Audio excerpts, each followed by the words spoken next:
Bom, olá meus amigos, tudo bem com vocês? Estou aqui mais uma vez para a gente conversar um pouquinho sobre Ana. A mensagem de hoje é uma mensagem que mostra que todos nós, em algum momento da vida, vamos fazer escolhas. E essas escolhas, elas trarão para nós algumas consequências, mas a gente não pode desistir, mesmo que as nossas escolhas nos tragam, de certa forma, frustrações, tristezas, derrota ou até mesmo fracasso. Vamos orar? Querido Deus, nosso Pai, obrigado, Senhor, por estarmos aqui. Queremos, nesta hora, te suplicar que fale conosco através do estudo da Tua Palavra, que o nosso coração seja alcançado pela misericórdia do Senhor, que o Espírito Santo transforme o nosso ser, que o Espírito Santo nos dê sabedoria, que o Espírito Santo toque a nossa vida e cure a nossa alma de toda dor, de toda lágrima, de todo sofrimento, de todas as frustrações, medos, incertezas, fracassos e derrotas. Que Ele nos dê uma vida vitoriosa, cheia de alegria, de fé, de esperança e de amor no nosso Senhor Jesus Cristo. Nesta hora, Senhor, queremos ouvir a Tua voz. Fale conosco, ensina-nos. Nós te agradecemos em nome de Jesus Cristo. Amém.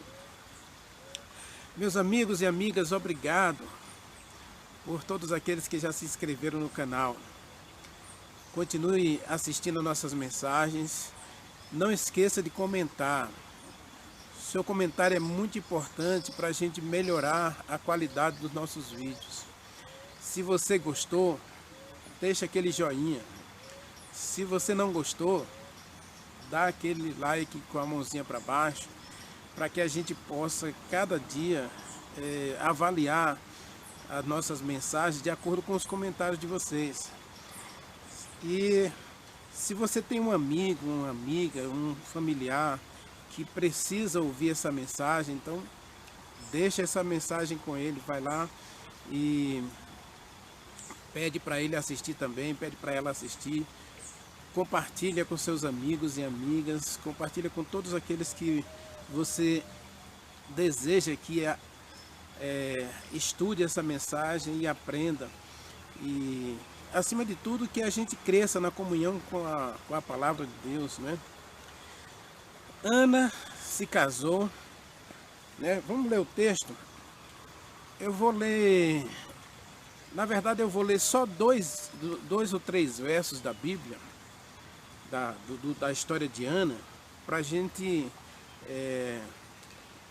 gastar mais tempo entendendo a história de Ana e as lições que essa história pode nos ensinar. Deixa eu pegar meus olhos aqui, que hoje eu não esqueci, tá certo? Hoje eu não esqueci dele. E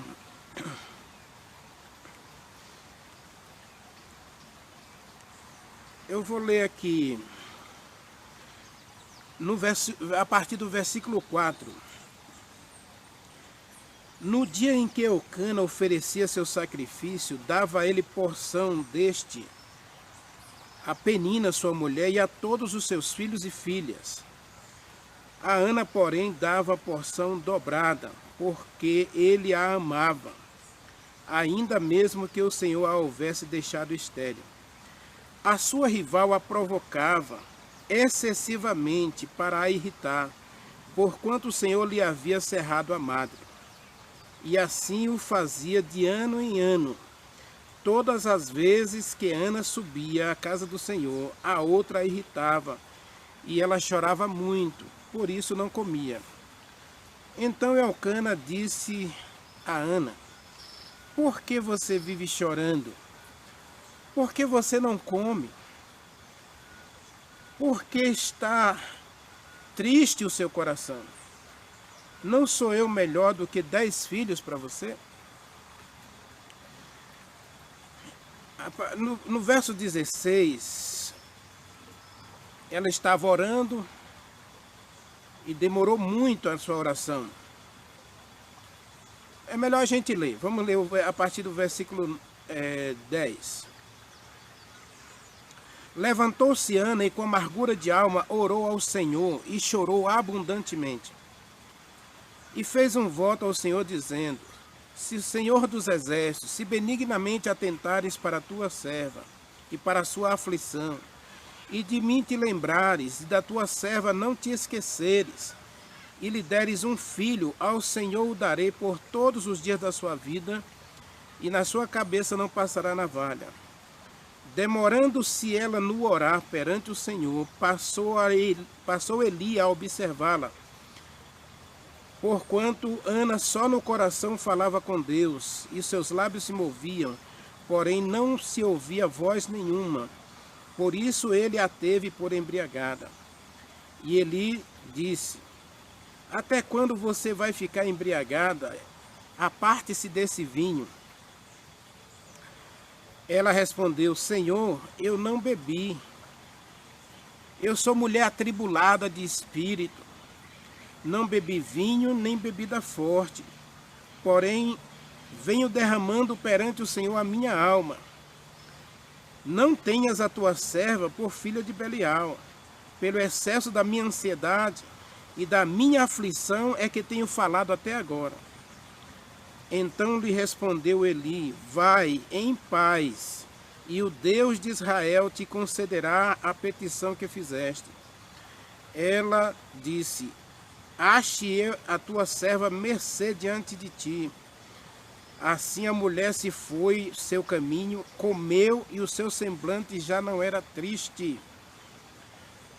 No capítulo 2, versículo 1, Ana orou e disse: o meu coração se regozija no Senhor, e a minha força se exalta no Senhor, minha boca ri dos meus inimigos. Meus amigos, existem muitas coisas que nós podemos aprender, muitas lições que nós podemos tirar da história de Ana. Primeiro vamos falar do seu casamento. Ana se casou com Elcana, os dois da tribo de Efraim. Moravam na região montanhosa de Efraim, e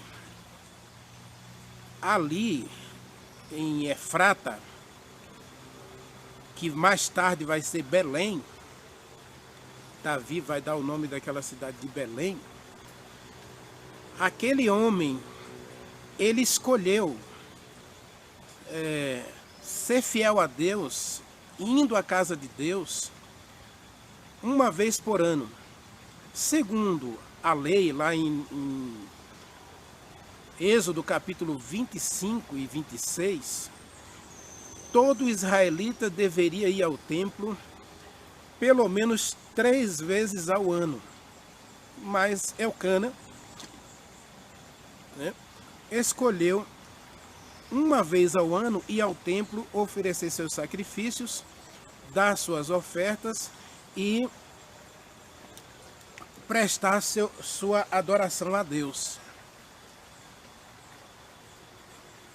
Cada ocasião que ele subia, ele levava seus sacrifícios, suas ofertas, seus dízimos anuais, e levava sua família. Mas aqui nós percebemos que esse casal, e essa mensagem ela é corroborada com o capítulo 55 do livro Patriarcas e Profetas, em que diz que esse casamento ele estava feliz.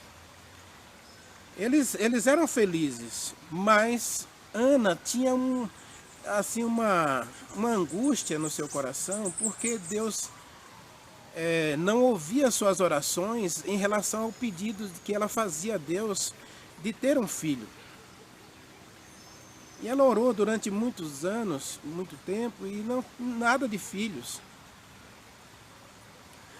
Mas, sendo eles religiosos, judeus, eles conheciam a história. Conheciam a história de Abraão com Sara, que também oravam a Deus para terem filhos, e infelizmente ela não tinha filhos, ela era estéril, né? E tomaram a decisão, escolheram um segundo casamento para Abraão. E vocês sabem, todos nós sabemos, quão trágico foi para Sara e para Abraão o escolherem uma nova esposa. E Ana seguiu o mesmo caminho que Sara. Nessa série, um chamado à oração, nós temos aprendido que quando nós permitimos que Deus faça a sua vontade, que Deus conduza os nossos caminhos, nós sempre seremos vitoriosos. Veja o exemplo de Isaac. Isaac casou-se com Rebeca e durante 20 anos oraram pedindo a Deus um filho. Diz o texto de Gênesis capítulo 26 que Isaac passou 20 anos orando pela sua esposa para que ela tivesse um filho, e não recorreram a um segundo casamento. Não seguiram essa prática que era comum na época. Diga-se de passagem que Ana e Elcana estavam seguindo uma tradição da época. Um segundo casamento para gerar descendentes. Mas quando a gente observa na palavra, Deus jamais apoiou a poligamia. Deus, na verdade, tolerou esse comportamento, essa tradição, para que em algum momento as pessoas percebessem, os seus filhos percebessem, que esse não é o melhor caminho. Romanos capítulo 15, versículo 4, diz que tudo que está escrito na Bíblia é para o nosso ensino. E Ana e Elcana tinham dois exemplos a serem seguidos. Ou seguia a vontade de Deus, esperando até que Deus desse resposta à sua oração, ou seguia a tradição. E ao seguir a tradição daquela época, eles escolheram um novo casamento para Elcana. Acontece que Penina, segundo o texto, era uma mulher muito ciumenta, briguenta, raivosa. E ela roubou muito da atenção de Elcana. Observe, ela tinha muitos filhos. Elcana fala de 10 filhos e filhas. Sabe quantos filhos e filhas, na verdade, ela teve com Elcana? Nós não sabemos. A verdade é que 10 filhos aqui o texto menciona. Então, durante esse tempo, imagine aí, 10 filhos, 2 filhas ou 3 filhas, porque filhas está no plural, então tem que ser mais de uma, não é? Então, vamos colocar 12 anos, aquela mulher conseguiu tirar toda a atenção do marido para ela, sendo ela a segunda esposa. Lembra da questão de Agar? Quando Agar teve Ismael, como ela conseguiu a atenção de Abraão? E aí Sara chega para Abraão: Abraão, você está me deixando de lado com essa mulher aí. Vê o que você faz. E ela espancou Agar, Agar fugiu, o anjo faz Agar voltar, e pedir perdão a Sara. Depois a situação se torna insustentável e Abraão tem que se divorciar de Agar, e Agar vai embora para o deserto e lá tem uma experiência sozinha lá com Deus. Isso aí é uma mensagem que a gente poderia trabalhar depois, a questão de Agar e Ismael. Mas veja que a infelicidade veio para o lar de Abraão. As brigas, as contendas, o ciúme. Esse lar não era mais um lar feliz, um lar em que a gente podia dizer que era um pedacinho do céu. Essa rivalidade, tudo por quê? Escolheram seguir a tradição. E Ana estava no mesmo caminho, seguindo a tradição. E observe aqui algumas coisas desse texto, para que você possa realmente concordar que as nossas escolhas, elas têm peso muito importante no crescimento cristão. Não estou dizendo que Ana não era uma mulher fervorosa, ao contrário. Ela só conseguiu sobreviver todos esses anos de injúria, de ciúme, de brigas, de infelicidade, graças à sua perseverança na oração. Mas observe uma coisa aqui. Eucana, ele era religioso. Ele ia à igreja todo ano. Todo judeu tinha essa obrigação de ir ao templo, e ele foi ao templo buscar a Deus, orar pela sua esposa ali. E nessa adoração coletiva, Ana não era feliz. Ela estava na igreja, ela participava de todo o sacrifício, de todo o ritual do templo, mas o seu coração continuava vazio. Continuava infeliz. O que mudou? Meus amigos, essa mensagem de hoje, ela tem uma história, ela tem um momento em que tem que acontecer uma mudança na nossa adoração a Deus. E essa série, um chamado à oração, é para nos mostrar que muitas vezes a adoração coletiva, ela não só, digamos, ofusca o nosso aprendizado, como ela nos impede de ter uma experiência pessoal com Deus. Muitas vezes nós perdemos, nós deixamos de crescer, deixamos de aprender, deixamos de ter um momento, de ter uma experiência com Deus, porque nós ficamos no coletivo. Não estou dizendo que você não deve ir à igreja, lógico que não. Né? Essa experiência mostra que durante todos esses anos, imagine Ana, Eucana, sentado no banco, de um lado está Ana, do outro lado está o marido, e do outro lado a mulher com a sua prole, cheia de filhos ao redor. E lá está Eucana acariciando aquelas crianças, ele feliz, porque ele estava feliz, ele tinha duas esposas maravilhosas, ele tinha a Deus, ele tinha aquele rebanho de filhos. E diz o Salmo 126 que a alegria, né, do homem é a sua herança, né, são os filhos. E aí ele estava feliz, mas Ana não estava feliz. Eu estou falando com você. Você é daquela que vai à igreja e ali você vê todas as pessoas parecem felizes, sorridentes, cantando, louvando a Deus, mas o seu coração continua vazio.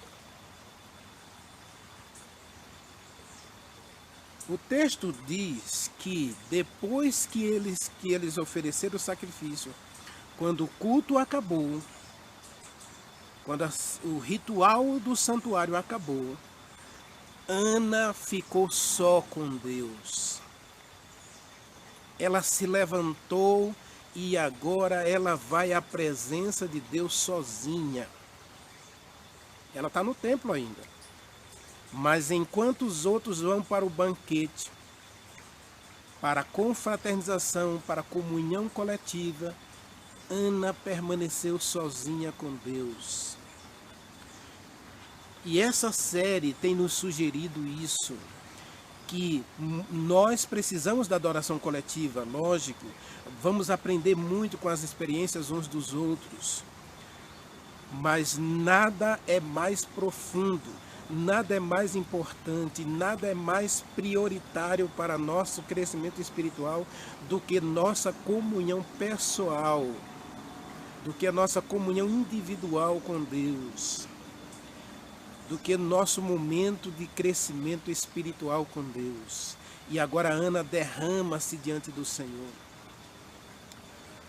3 coisas aqui sobre a questão de Ana, né, dessa oração de Ana. Ela mostra o quão infeliz ela estava. Ela chora amargamente, ela chora abundantemente. Ela não estava feliz. O seu esposo disse que a amava, que ela era melhor do que 10 filhos.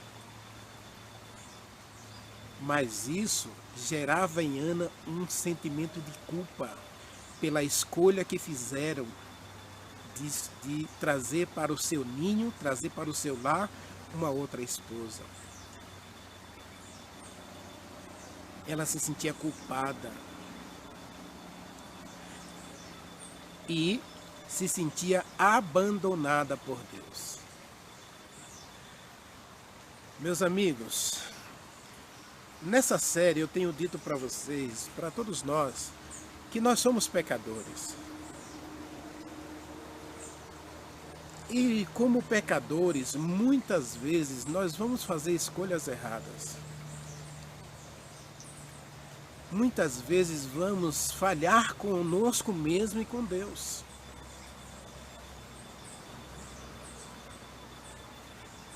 Lembra da última mensagem de Moisés? A mensagem de Moisés: você pecou contra mim. Moisés fez a escolha errada naquele momento. Jacó fez uma escolha errada, aliás não foi uma só, foram várias, né? Escolheu roubar a primogenitura do irmão, ou suborná-lo com um prato de lentilha, depois mentiu para o pai, se uniu à mãe para usufruir da bênção que era de Esaú.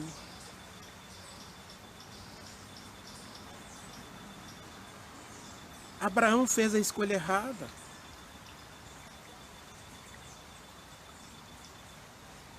Mas, meus amigos, Eva fez a escolha errada. Mas nunca podemos dizer que Deus nos abandonou.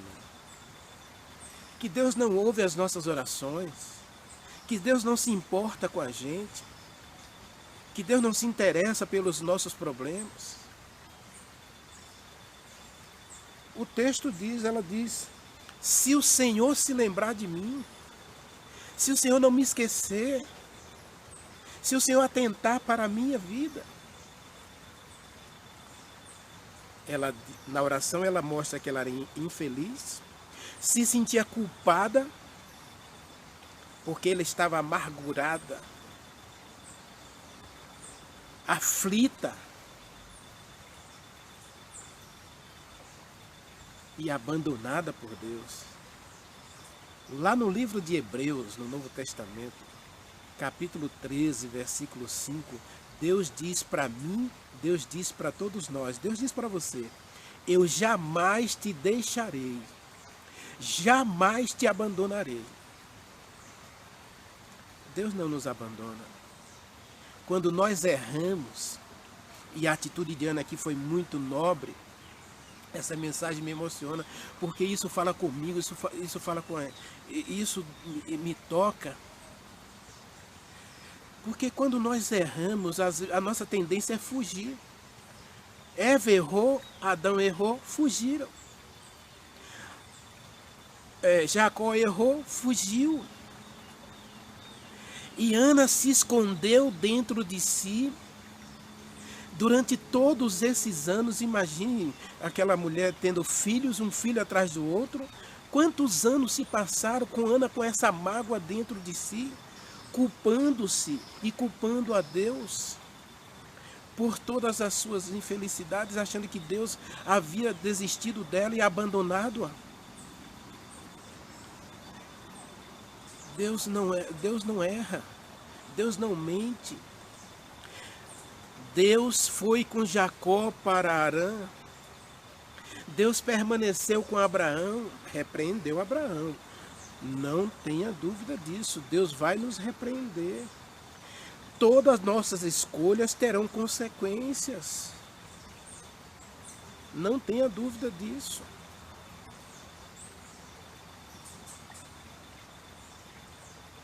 Mas esse sentimento de culpa muitas vezes vai nos impedir de desfrutar uma experiência poderosa e viva com Deus.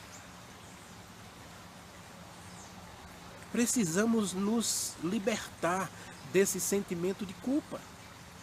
Somos filhos de Deus, Ele jamais nos abandona. O alvo de Deus é a nossa felicidade. Eu tenho certeza que quando Ana se casou com Elcana, tudo que Deus queria para eles era que eles fossem felizes, mas que aprendessem a esperar pelo momento de Deus, aprendessem a esperar pela vontade de Deus e pelos planos de Deus. E muitas vezes nós vivemos até na igreja, vivemos com esse sentimento de culpa porque nossas escolhas nos levaram a nos distanciar de Deus e dos seus planos para nós, e nos sentimos culpados.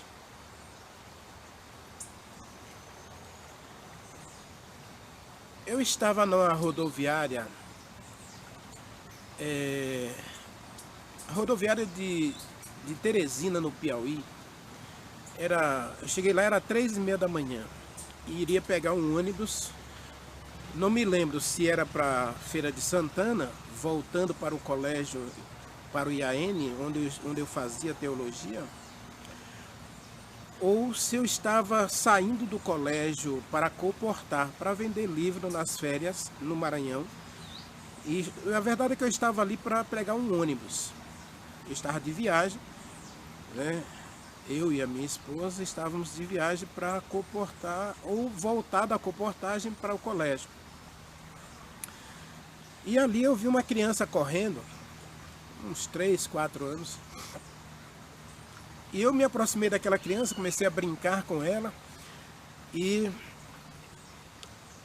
veio uma senhora correndo atrás daquela criança. E eu devolvi a criança para ela. E aí fiquei curioso a respeito daquela criança, comecei a conversar com ela.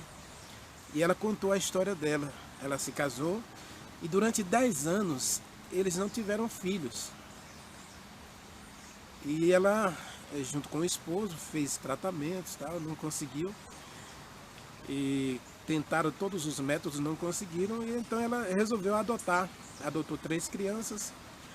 E 20 anos depois, ela engravidou aquela criança. Imagina uma senhora de 48 anos correndo numa rodoviária atrás de uma criança, né? Não tinha nem clima, né? Não tinha nem... eu até pensei que ela era a avó daquela criança, né? Mas era filho dela. Ela seguiu o método dela. Ela tentou só através da relação sexual, não conseguiu. Através dos métodos laboratoriais, não conseguiu. Então ela adotou. Ana seguiu a tradição da época deu um marido para Eucana, ou deu uma esposa para Eucana, deu uma esposa para o seu marido. São erros que nós cometemos, são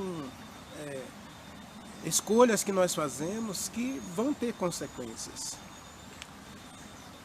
Mas esse sentimento de culpa,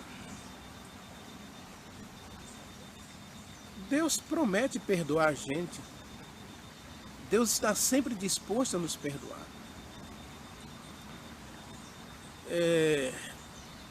Eu conheci um médico, ele era meu professor, né? E ele, um adventista de berço, apresentou sintomas do diabetes.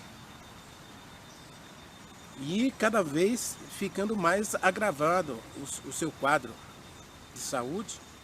Ele procurou médicos na sua cidade e ninguém achava a causa desse diabetes. Então o médico sugeriu que ele, tendo recursos, fosse aos Estados Unidos. Quem sabe lá no hospital mais avançado ele conseguisse um tratamento para o seu diabetes, porque aqui no Brasil ele não conseguiu achar a causa do seu diabetes. E ele foi para os Estados Unidos e lá ele procurou um médico que era pastor, né, um pastor que também era médico, e estava dirigindo uma semana espiritual, que a gente chama de semana de oração. E ele, conversando com aquele médico, durante 15 dias ele não conseguiu achar nenhum problema que tivesse causando aquele diabetes, que ele era um homem vegetariano, né? Não comia, além de não comer carne, ele não consumia açúcar, né? E por que desse diabetes? Em um dado momento daquela semana de oração, o pastor perguntou para ele: existe alguém que você desenvolveu uma mágoa muito grande? Ou existe algum sentimento de culpa em seu coração que está impedindo você de ter uma comunhão melhor com Deus? E aquele médico contou uma história para o pastor. O seu filho estava voltando da casa da namorada e um motorista embriagado entrou na pista contrária em alta velocidade e colidiu com o carro do filho daquele médico, e aquele rapaz veio a óbito no local. O que a gente não consegue explicar, o infortúnio o embriagado não sofreu nada, não teve muitas lesões, apenas algumas escoriações, ferimentos leves, e ainda fugiu do local. Então aquele médico desenvolveu um ódio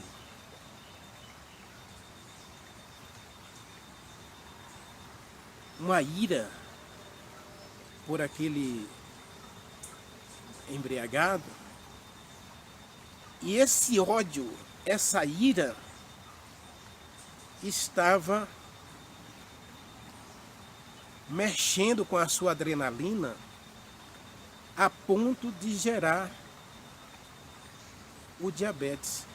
E além do mais, aquele médico se sentia culpado porque ele não impediu o filho de ir àquela viagem.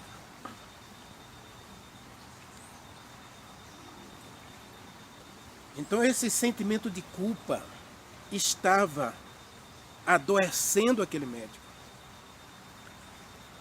Lucas conta a história de um homem que se tornou paralítico.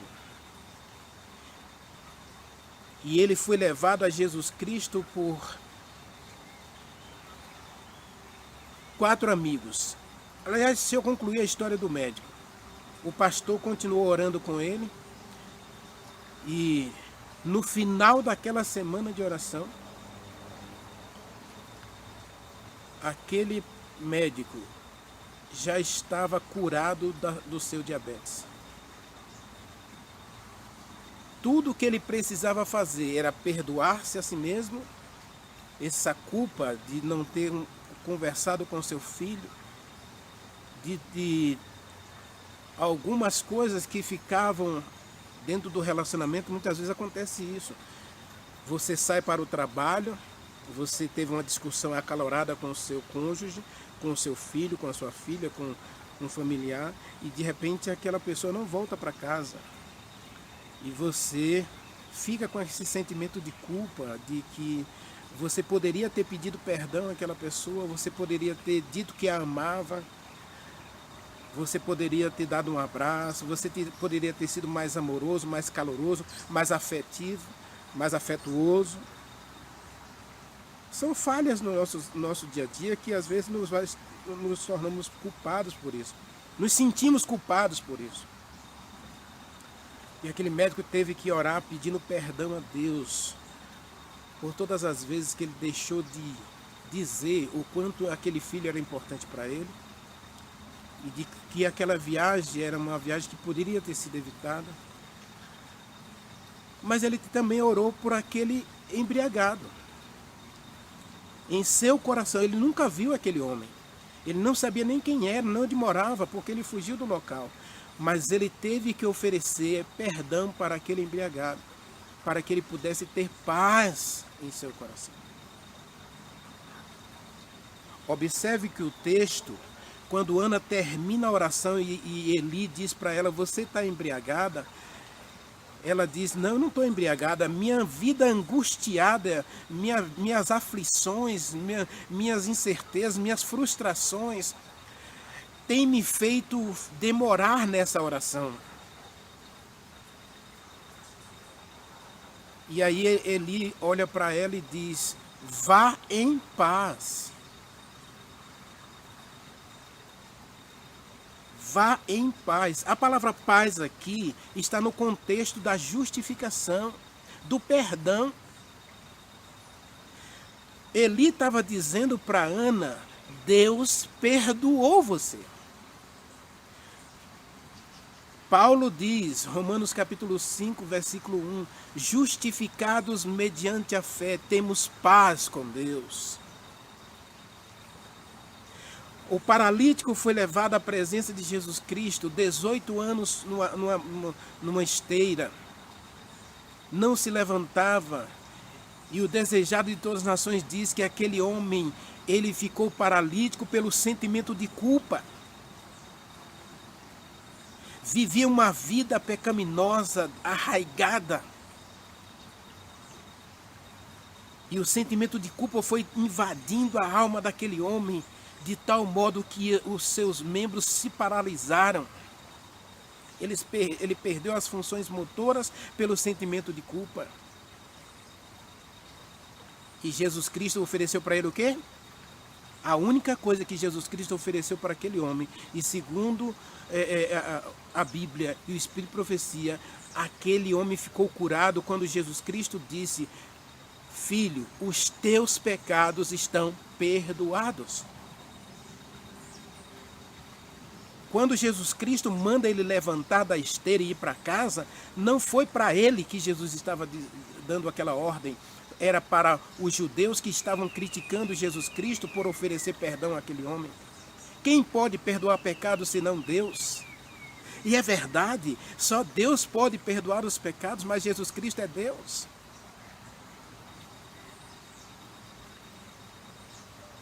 Nós precisamos entender de uma vez por todas que mesmo que a gente erre, mesmo que a gente caia no fundo, mais fundo num poço, ninguém vai tão longe que Deus não possa perdoar. Você não foi tão longe que a mão de Deus não possa te alcançar. Ana não sentia o perdão de Deus. Mas Eli diz para ela, filha, vá em paz. E ali, na comunhão individual, naquele momento a sós com Deus, Ana foi curada. Se você ler o texto na sequência, a partir do versículo 19, ela se levanta, vai para casa, tem relação com seu esposo e engravida de Samuel. E ela não tem só um filho, ela tem 4 filhos. Foi quando ela entendeu que Deus jamais a abandonou, jamais se esqueceu dela. Foi quando ela confessou as suas culpas, seus medos, suas frustrações, seus fracassos.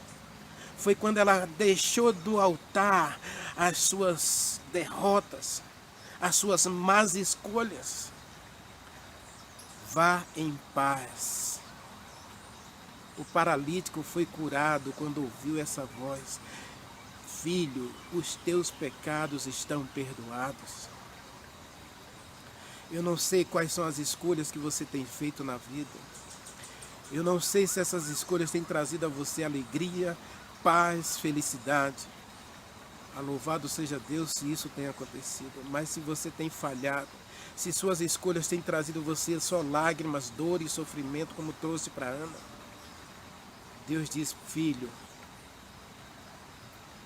vá em paz. E o Deus de Israel concederá a você o que você pediu. Essa foi a promessa que Deus fez para Ana naquele dia. Vá em paz, e o Deus de Israel concederá a você o que você pediu. Ela pediu um filho, Deus deu 4. Meus amigos, Deus é um Deus maravilhoso. Não desista de Deus. Não desista da oração. Não desista da sua comunhão com Deus. Não desista da sua fé. Persevere. Ana foi vitoriosa pela perseverança. Precisamos nos livrar desse sentimento de culpa. E talvez agora eu precise falar diretamente com você. Porque você tem ido à igreja há 1 ano, 2 anos, 3 anos, 10 anos, 20 anos, não sei. Você é feliz? Eu tenho visto muitas pessoas que vivem uma vida amargurada, triste, derrotada, vivem um cristianismo de fracasso, de medo, de derrota, com medo de Deus. Medo de pecar, medo de sair da igreja, medo de tomar decisões difíceis. Porque se eu fizer isso eu vou me perder. Você vive esse tipo de cristianismo com medo. O cristianismo do medo não traz felicidade. O cristianismo do medo não traz alegria, não traz satisfação. Você cumpre requisitos. Não estou mandando você seguir tradição. Quando Deus diz para o jovem: não case com alguém que não seja da sua fé, Deus sabe que é o melhor para você. E se você seguir a vontade de Deus, o plano de Deus, Ele em algum momento Ele vai te contemplar com um lar feliz.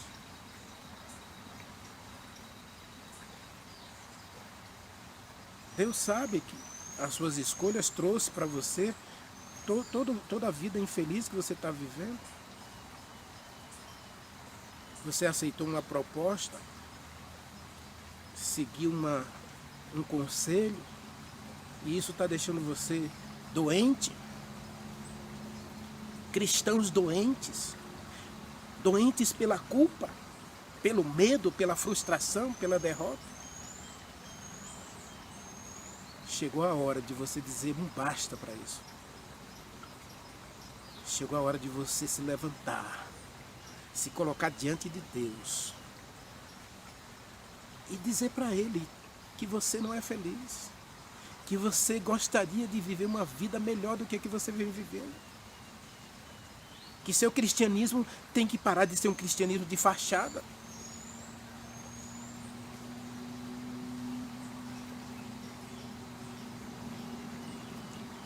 O seu sorriso é falso. Sua alegria é teatral. Meus amigos, deixe Deus tocar em você.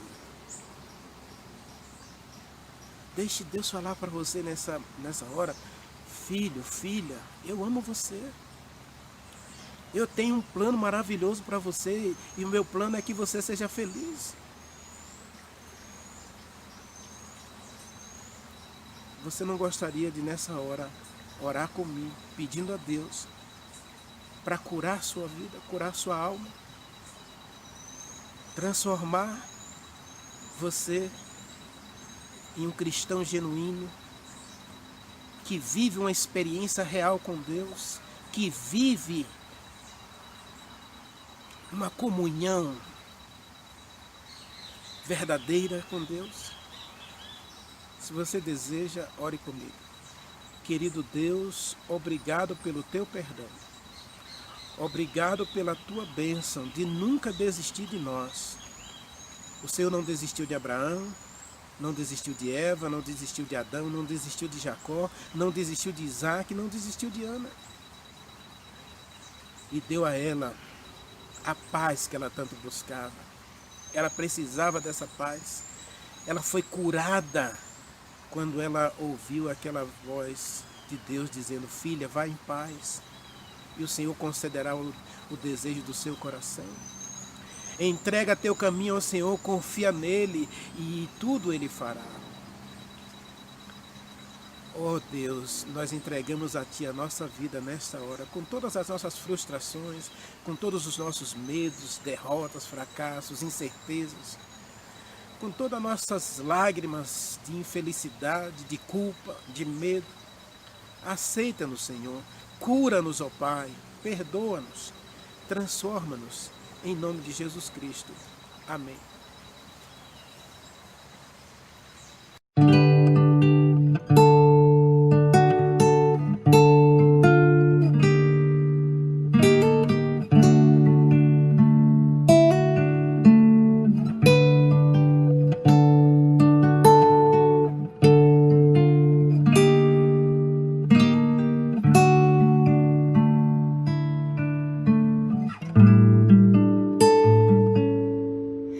Perdão, Senhor, pequei mais uma vez, tenho vergonha de mim. Jamais pensei que um dia eu fosse errar tanto assim. Lave o meu coração, como fizeste com teu servo Davi.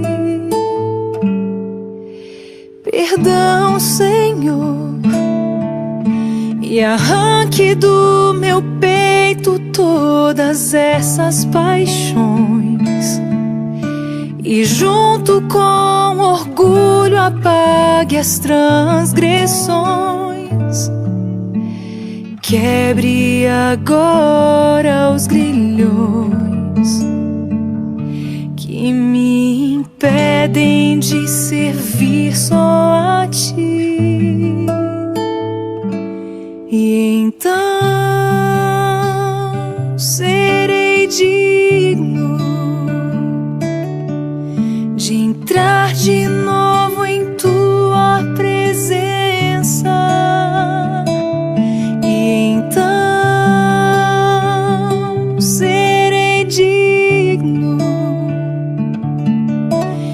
Ser chamado de teu filho.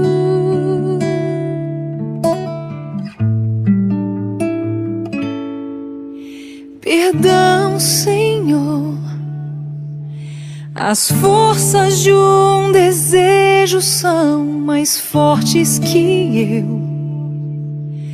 A dor e o fracasso me trancaram num breu. Traga de volta a luz e me devolva o caminho da cruz. E então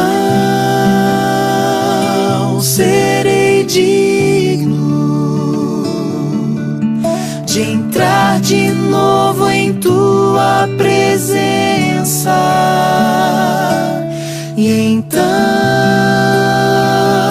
serei digno de ser chamado de teu filho, e então serei digno de entrar de novo em tua presença, e então serei digno de ser chamado de